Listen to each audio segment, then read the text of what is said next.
ಇಂದೇ ಡೌನ್ಲೋಡ್ ಮಾಡಿ ಮತ್ತು ನಿಮ್ಮ ನೆಚ್ಚಿನ ಶೋಗಳನ್ನ ಆನಂದಿಸಿ. ನೋಡಿ, ಪೂಜೆ ಅದ್ರ ಪಾಡಿಗೆ ಅದು ನಡೆಯುತ್ತೆ. ಇವತ್ತು ವಧುವರರಿಗೆ ಒಡವೆ ವಸ್ತ್ರಗಳನ್ನ ಕೊಡಬೇಕು. ಮೊದಲು ಅದನ್ನ ತಂದು ದೇವ್ರ ಪೂಜೆಗಿಡಿ. ರೀ, ಶಾರದಾ ಚಿಕ್ಕಮ್ಮ ಎಲ್ಲ ಒಡವೆಗಳನ್ನ ಒದಗಿಸ್ತೀನಿ ಅಂತ ಹೇಳಿದ್ರು. ಆದ್ರೆ ಇನ್ನು ಒಂದ್ ಗುಲ್ಗಂಜಿ ಚಿನ್ನನೂ ಹೊರಗ್ ಬಂದಿಲ್ಲ. ರಾತ್ರಿ ನಾನ್ ಎಚ್ಚರವಾಗೇ ಇದ್ದೆ.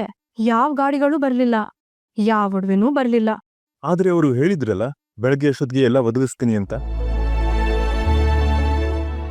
ಅವ್ರು ಹೇಳ್ದಾಗ ನನ್ಗೂ ಅವ್ರ ಮೇಲೆ ಅನುಮಾನ ಬರ್ಲಿಲ್ಲ ರೀ. ಆದ್ರೆ ಈಗ ಅದ್ ಹೇಗ್ ಸಾಧ್ಯ ಅಂತ ಅನ್ನಿಸ್ತಾ ಇದೆ. ಅದು 1-2 ತೊಲ ಅಲ್ಲ, 100 ಸೇರ್ ಚಿನ್ನ. ಏನ್ ಹುಡುಗಾಟವೇ? ಅವ್ರೇನೋ ಹೇಳಿದ್ರು ಸರಿ, ಅವ್ರ ಮಾತನ್ನ ನಾವ್ ಹೇಗ್ ನಂಬದ್ವಿ ಅಂತ ಈಗ ನನಗ್ ಅನ್ನಿಸ್ತಾ ಇದೆ.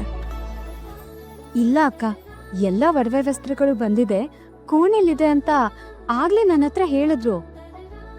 ಮತ್ತೆ ಅದನ್ ಮೊದಲೇ ಹೇಳದಲ್ವಾ? ಮತ್ತೆ ಹೋಗಿ ನೋಡಿ ಒಂದ್ಸಲ.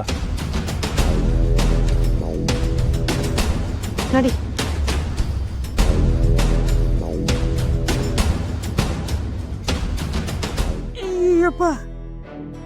ಆಗ್ಲೇ ಕೆಮ್ತಾ ಇದ್ರೆ ಬಿಸ್ತಿ ತರಲ್ಲ, ತಣ್ಣಿರ್ತಾರಲ್ಲ. ಬಿಸ್ತಿ ತಗೊಂಬ ಹೋಗ. ಅದ್ರ ಬದ್ಲು ಅಮ್ಮ ಕಷಾಯ ಮಾಡಿದಾರ, ಅದನ್ನ ತಗೊಬರ್ಲ? ಕಷಾಯ ಬೇಡ ಕಣ, ಬಿಸಿ ತಗೊಂಬ ಹೋಗ. ಅಮ್ಮ, ಬಿಸಿ ಕಡಿಮೆ ಇರಲ್ಲ, ಜಾಸ್ತಿ ಇರಲ್ಲ? ಸ್ವಲ್ಪ ಬಿಸಿ ಇರಲಿ ಅಷ್ಟೇ, ಹೋಗು. ನೀರನ್ನ ನೋಡೋದರ್ತಲ್ಲ, ಚೊಂಬಲ್ತಾರಲ್ಲ. ಅಯ್ಯೋ, ನೋಡ್ತಾ ತಗೊಂಬ ಹೋಗ. ಇಬ್ರು ಬತ್ತಲ್ಲ, ಸರಿ ಮಾತ್ರ ಕರ. ಕೆಮ್ಮಿದ್ದ ನಾನೊಬ್ಬಳೇ ಅಲ್ವೇದ, ನಂಗೊಬ್ಳಿಗೆ ತಗೊಂಬ ಹೋಗು. ಸರಿ. ಏನಪ್ಪ ಇದು ಆಗ್ತಾ ಇಲ್ವೇ? ಓದೆ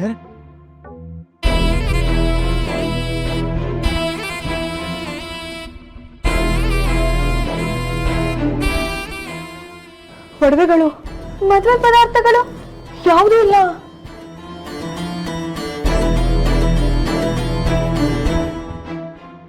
ತಗೊಳ್ಳಿ ನೀರು. ಅವರು ತುಳಸಿ ಪೂಜೆಗೆ ಬರ್ತಾ ಇದ್ದಾರೆ. ತುಳಸಿ ಪೂಜೆಗೆ ಬರ್ತಿದಾರ? ಅಮ್ಮ, ತಾಯಿ ಶಾರದೆ, ಕಾಪಾಡಮ್ಮ.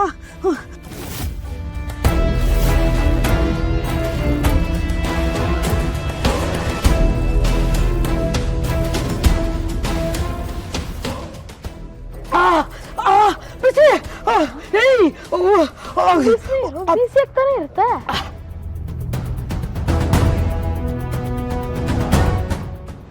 ಎಲ್ಲ ಸುಸೂತ್ರವಾಗಿ ನಡೀತಾ ಇದೆಯಲ್ಲ, ಅದೇ ಸಂತೋಷ. ಅಮ್ಮ,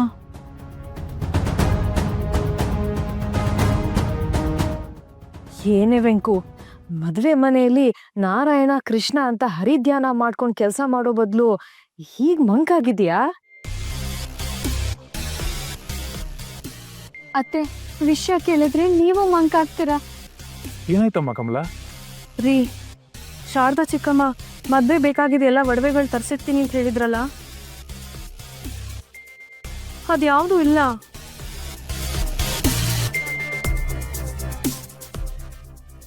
ಈಗ ನೋಡಿದ್ರೆ ಚಿಕ್ಕತ್ತೇನೂ ಕಾಣ್ತಾ ಇಲ್ಲ. ಸರಿಯಾಗಿ ನೋಡಿದ್ರ ಅಲ್ಲೇನು ಇಲ್ವಾ? ರೀ, ನಾವ್ಯಾಕೆ ಸುಳ್ಳು ಹೇಳ್ತೀವಿ? ಅಲ್ಲೇನೂ ಇಲ್ಲ. ಅವ್ರು ನಂಬಿದ್ದೆ ತಪ್ಪಾಗೋಯ್ತು. ಮದುವೆ ಮನೇಲಿ ಬರೀ ಗೈಯಲ್ಲಿ ಹೋದ್ರೆ ಮುಖ ತೋರ್ಸಕ್ಕಾಗತ್ತಾ? ಇದೇನೇ ಗೋಪಿ, ಗರ ಬಡ್ದೊಳಗ್ ನಿಂತು ಬಿಟ್ಟೆ. ಈಗ ಏನೇ ಮಾಡೋದು? ನಂಗೆ ನಂಬೋಕೆ ಆಗ್ತಿಲ್ಲ. ಯಾವತ್ತಾದ್ರೂ ಶಾರದನ್ ಕಣ್ಣಲ್ಲಿ ಕಣ್ಣಿಟ್ಟು ನೋಡಿದ್ದೀರಾ? ಆ ಕಣ್ಣಲ್ಲಿ ದೈವಿಕ ಕಳೆ ಇದೆ. ನನಗೇನೋ ಶಾರದನ್ ನೋಡ್ದಾಗ್ಲೆಲ್ಲ ಕೈ ಎತ್ತಿ ಮುಗಿಬೇಕು ಅನ್ಸುತ್ತೆ. ಅವಳು ಆಡಿದ ಮಾತಿಗೆ ಮೋಸ ಮಾಡ್ತಾಳೆ ಅಂತ ನನಗನ್ನಿಸ್ತಾ ಇಲ್ಲ. ಏನೋ ಆ ಚಾತುರ್ಯ ಆಗಿರ್ಬೇಕು. ಸ್ವಲ್ಪ ತಾಳಿ, ಕಾದ್ ನೋಡೋಣ. ಅಮ್ಮ, ನಂಗಂತೂ ನಂಬಿಕೆ ಇಲ್ಲ. ನಂಬಿ ಕೆಟ್ಟವರಿಲ್ಲವೋ ರಂಗನ ಅಂತ ದಾಸರೇ ಹೇಳಿಲ್ವಾ? ಆದ್ರೆ ಅತಿ ಸರ್ವತ್ರ ವಜ್ರಯತ್ ಅಂತ ಹಿರಿಯರು ಹೇಳಿಲ್ವಾ? ನಂಗ್ಯಾಕೋ ಅತಿ ನಂಬಿಕೆ ಆಯ್ತು. ಈಗ ಅದನ್ನ ಬಿಡಿ, ಮುಂದೇನ್ ಮಾಡೋದು ಹೇಳಿ. ಚಿಕ್ಕತ್ತೆಯವರು ಮನೆಯಲ್ಲಿಲ್ಲ, ಅವರು ಇದೇ ಕೆಲ್ಸಕ್ಕೆ ಹೊರಗೆ ಹೋಗಿದ್ದಾರೆ ಅಂತ ಕಾಯೋಣ. ಇಲ್ಲ ರೀ, ಇನ್ ಕಾಯೋದಿಲ್ಲ, ಅರ್ಥ ಇಲ್ಲ. ಹೀಗಾಗ್ಲೇ ತಪ್ಪಾಗಿದೆ. ಮನೇಲಿ ಏನೇನ್ ಚಿನ್ನ ಇದೆ ಅಂತ ನಾವೇ ನೋಡ್ಬೇಕು. ನನ್ ಚಿನ್ನ ನಾನ್ ಹಾಕ್ತೀನಿ. ಕಮಲಾ, ನೀನು ಹಾಕು. ಒಟ್ನಲ್ಲಿ ನಮ್ ತೋಳೆ ನಮ್ ತಲೆಗೆ ಆಸ್ರೆ. ಈಗ ಮಾತಾಡಿ ಪ್ರಯೋಜನ ಇಲ್ಲ. ಅದು ಸರಿ ಗೋಪಿ.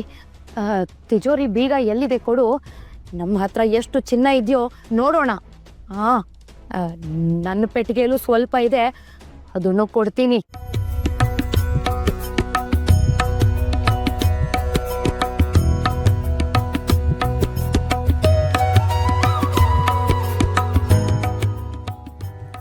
ಇದೆಲ್ಲ ನಿಮ್ಮಿಂದನೇ ಆಗಿದ್ದು.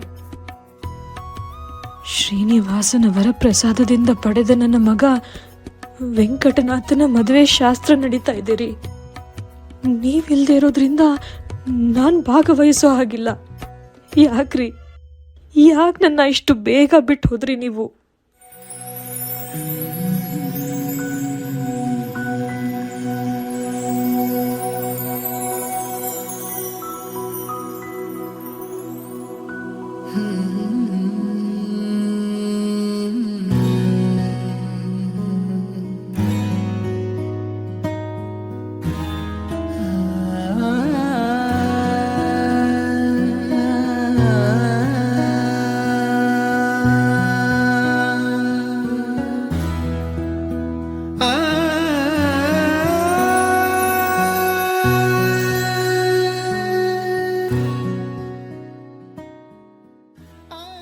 ಗೋಪಿ, ನಿನ್ ಮನ್ಸಿನ ತುಮಲ ಏನು ಅಂತ ನನ್ಗೆ ಅರ್ಥ ಆಯ್ತು.